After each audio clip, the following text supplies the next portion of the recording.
प्यार है। बिस्मिल्लाहिर्रहमानिर्रहीम। अस्सलामुअलैकुम वरहमतुल्लाहि वबरकातुहू।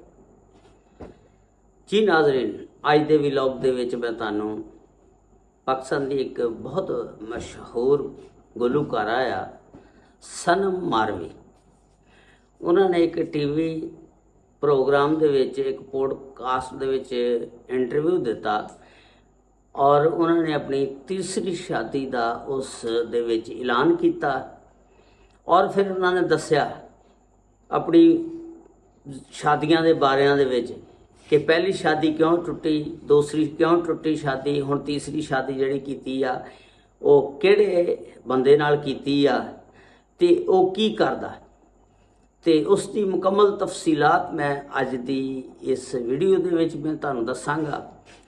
लो जी, जे चैनल ते नवे आ ना तो चैनल नूं सबसक्राइब, लाइक और शेयर जरूर कर देना, नाल नाल घंटी दे बटन नूं भी दब देना। बड़ी मेहरबानी, शुक्रिया, अल्लाह खुश रखे। सनम मारवी एक सिंध दे रहण वाली आ, एक सिंधी कह लो तुसी गुलूकार आया। ये 1986 दे विच हैदराबाद दे विच पैदा हुईयां सी। इन्हां दा घरेलू नाम भी सनम मारवी आ। इन्हां दे वालिद जिहड़े फकीर अहमद खान सी, उन्हां दा तलक भी मौसीकी दे नाल ही सी। वो हारमोनीयम वगैरह बजाते हुंदे सी, कोई इस तरह का दसदे ने तलक सी। ये 7 साल दे सी जदों उन्होंने इनू तरबियत देनी शुरू करती मौसीकी दी, और उस तो बाद फिर ये जिस वेले हौली हौली बड़ी हो गई, जवान हो गई, फिर 20 साल दी उम्र सी। सोशल मीडिया ते 18 साल बताया जाता, दस्या जाता, लेकिन इसकी उम्र उदों 20 साल सी जदों इन्हें पहली शादी की। पहली शादी ने आफ्ताब अहमद नाल की 2006 दे विच। आफ्ताब अहमद कलहोड़ जिहड़े कराची दे विच 2009 दे विच कतल हो गए सी, अल्लाह नूं प्यारे हो गए सी। उहदे विचों एक बेटी आ। जिस वेले वो कतल होए सी उस वेले उदों सनम मारवी हामला सी। उस तो बाद वो पैदा हुईयां ने, यानी यतीम ही पैदा हुईयां ने जिहड़ी बच्ची सी, क्योंकि वालिद तां कतल हो गया सी।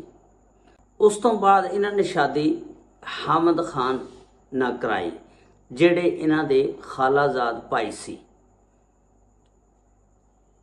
ये खालाजाद भाई जिहड़े सी इस पिंड दे विच रहिंदे हुंदे सी, गांव, लेकिन उत्थे सिंध दे विच एक गोठा ने। चूँकि मैं भी सिंध दे विच रह के आया ते उत्थे सिंध दे विच गोठा गिणिया किया जांदा। ते मैं जिहड़ा रहा सी जिला दादू, तहसील सेवण श्री भान सईदाबाद सी। सानू जिहड़ी गोठ सी साडी पीर इलाही बख्श दी सी। फतेह मुहम्मद पंजाबी दी गोठ कहंदे सी। पीर शाख ते असीं उतर के उत्थों जांदे हुंदे सी। मैनूं तां पता कि मैं 5 जमातां भी भान सईदाबाद दे विच पढ़ियां ते सिंध दे विच ज़्यादा गोठा ने ते उत्थे रहिंदियां हुंदियां सी। ते इन्हां ने कहा कि जदों मैं हामिद खान ने शादी कराई, चूँकि फिर मैनू को तरक्की करने का मौका नहीं सी मिलता गोठ च रह के, तो फिर असी लाहौर शिफ्ट हो गए। जिस वेले लाहौर शिफ्ट होए तो फिर मैं बहुत ज़्यादा मशहूर हो गई, पॉपूलर हो गई। जिहड़े मेरे खामद सी ने, जदों मैं उन्होंने शादी की खालाजाद, उन्हां दी एक बीवी पहलों भी सी, ये दूजी बीवी सी इन्हां दी। ते इहदी शादी फिर 2020 दे विच तलाक दी सूरत दे विच लैदा हो जाते हैं। वो दसदी आ कि मेरे जिहड़े शौहर सी मेरे ते बहुत तशद्दद करदे हुंदे सी और उहदे तल्लकात बहुत लड़कियां दे नाल सी, गर्ल फ्रेंड सी उहदियां बहुत ज़्यादा। तो वह कहती मैं बर्दाश्त नहीं सी कर सकती, लेकिन शुरू दे विच इस वास्ते बर्दाश्त करती सी कि उदों मैं इस काबल नहीं सी कि मैं इसदा मुकाबला कर सकां। हुण मैं आप पॉपूलर हो गई हाँ, मुकाबला करने का मेरे च हौसला पैदा हो गया तो मैं ਦੂਸਰੀਆਂ ਲੜਕੀਆਂ ਨੂੰ ਬਰਦਾਸ਼ਤ ਨਹੀਂ ਸੀ ਕਰ ਸਕਦੀ, ਜਿਹਦੀ ਵਜ੍ਹਾ ਨਾਲ ਫਿਰ ਮੈਂ ਉਹਦੇ ਨਾਲ ਤਲਾਕ ਲੈ ਲਈ। ਉਹਦੇ ਵਿੱਚੋਂ ਉਹਦੇ 3 ਬੇਟੇ ਨੇ। ਫਿਰ ਇਹਨੇ ਕੇਸ ਵੀ ਕਰ ਦਿੱਤਾ। ਉਹ ਕੇਸ ਕਾਫੀ ਦੇਰ ਚੱਲਦਾ ਰਿਹਾ ਬੱਚਿਆਂ ਦਾ ਵੀ ਕਿਹਨੂੰ ਮਿਲਣੇ ਚਾਹੀਦੇ ਨੇ, ਲੇਕਿਨ ਸਨਮ ਮਾਰਵੀ ਦੱਸਦੀਆਂ ਨੇ ਕਿ ਉਹ ਤੇ ਕੇਸ ਸੀ ਜਿਹੜਾ ਉਹ ਵੀ ਮੈਂ ਆਪਣੇ ਬੱਚਿਆਂ ਦੀ ਖਾਤਰ ਚੁੱਕ ਲਿਆ। ਔਰ ਬੱਚੇ ਜਿਹੜੇ ਨੇ ਇਸ ਟਾਈਮ ਲਾਹੌਰ ਦੇ ਵਿੱਚ 3 ਬੇਟੇ ਜਿਹੜੇ ਨੇ ਉਹ ਆਪਣੇ ਵਾਲਦ ਕੋਲ ਰਹਿ ਰਹੇ ਨੇ। ਹੁਣ ਉਹਨਾਂ ਨੇ ਆ ਕੇ ਐਲਾਨ ਕੀਤਾ ਕਿ ਮੇਰੇ ਘਰਦਿਆਂ ਨੇ ਆਪਣੀ ਰਜ਼ਾਮੰਦੀ ਦੇ ਨਾਲ ਮੇਰੀ ਤੀਸਰੀ ਸ਼ਾਦੀ ਕਰ ਦਿੱਤੀ। ਜਿਹੜੀ ਤੀਸਰੀ ਸ਼ਾਦੀ ਕੀਤੀ ਆ ਉਹ ਹਬੀਬ ਕੁਰੈਸ਼ੀ ਨਾਮ ਦਾ ਬੰਦਾ ਜਿਹਦੇ ਨਾਲ ਕੀਤੀ ਆ, ਔਰ ਇਹ ਸ਼ਾਦੀ ਵੀ ਇਹਨੇ ਕਾਫੀ ਦੇਰ ਪਹਿਲੋਂ ਕੀਤੀ ਆ ਤੇ ਹੁਣ ਐਲਾਨ ਕੀਤਾ ਇਸ ਸ਼ਾਦੀ ਦਾ। ਉਹਦੇ ਵਿੱਚੋਂ ਕੈਮੁਦੀਨ ਕੁਰੈਸ਼ੀ ਬੇਟਾ ਵੀ ਹੈ ਇਹਨਾਂ ਦਾ।